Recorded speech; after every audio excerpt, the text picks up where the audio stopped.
राजांच्या पहिल्या पुस्तकातून घेतलेले वाचन. काही दिवसांनी ओहळ आटून गेला, कारण त्या देशात पर्जन्यवृष्टी झाली नाही. तेव्हा त्यास परमेश्वराचे वचन प्राप्त झाले की, चल, सिदोनातील सर्फत नगरात जाऊन राहा. पहा, तुझे पोषण करण्याची तिथल्या एका विधवेस मी आज्ञा केली आहे. त्याप्रमाणे तो सर्फात येथे गेला. नगराच्या वेशीजवळ तो आला, तेव्हा एका विधवा स्त्रीला काटक्या गोळा करीताना त्याने पाहिले. तिला हाक मारून तो म्हणाला, मला एका पात्रात प्याव्यास थोडेसे पाणी घेऊन ये. ती पाणी आणाव्यास जात असता त्याने तिला आणखी हाक मारून सांगितले, आपल्या हाती एक भाकरीचा तुकडा मला घेऊन ये. ती म्हणाली, तुमचा देव परमेश्वर याच्या जीविताची शपथ, माझ्याजवळ भाकर मुळीच नाही. मडक्यात मूठभर पीठ आणि कुपीत थोडेसे तेल एवढे मात्र आहे. मी 2 काटक्या जमा करीत आहे.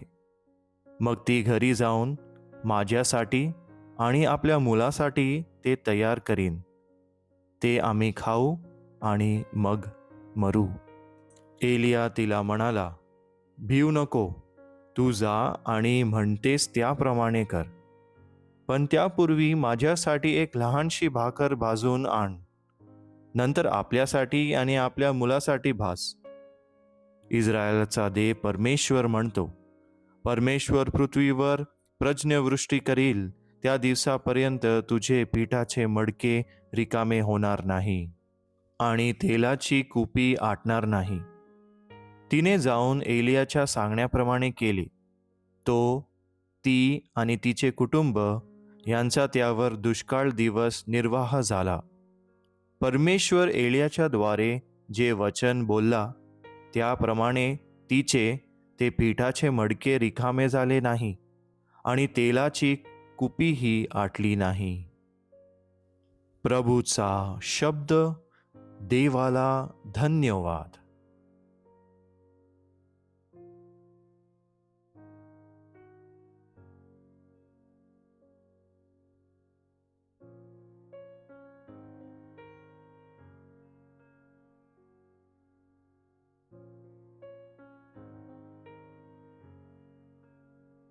मत्तई लिखित पवित्र शुभवर्तमानातून घेतलेले वाचन.